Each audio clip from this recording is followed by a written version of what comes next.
Par exemple, on a Manon Aubry qui nous parle d'écologie chaque jour et qui était il y a quelques semaines à New York. Regardez, c'était le 31 octobre, donc pendant la période de la Toussaint et d'Halloween. Tu as bien fêté Halloween, Manon? Tu n'as pas eu besoin de masque, je suppose. Avant d'aller à New York, Manon était au Brésil.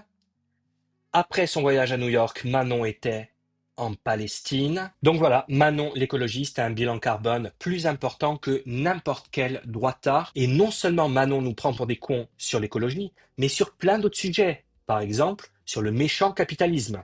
Regardez, ça c'est elle. Donc, réunion de la mission parlementaire avec des représentants d'entreprises dont Coca-Cola et Amazon.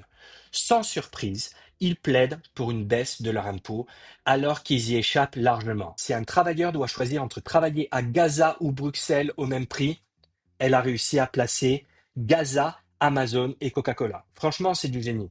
Et vous allez voir que niveau conviction, Manon, c'est très fort. Coca-Cola, pas bien.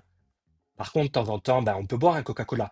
Regardez cette petite bouteille derrière son ordi. Et si vous voyez la photo en entier, vous verrez même un sac McDonald's à côté du Coca-Cola. Si tu veux, Manon, Coca-Cola et McDonald's, au niveau capitalisme, tu es au top. Donc, encore une fois, faites ce que je dis, mais surtout pas ce que je fais.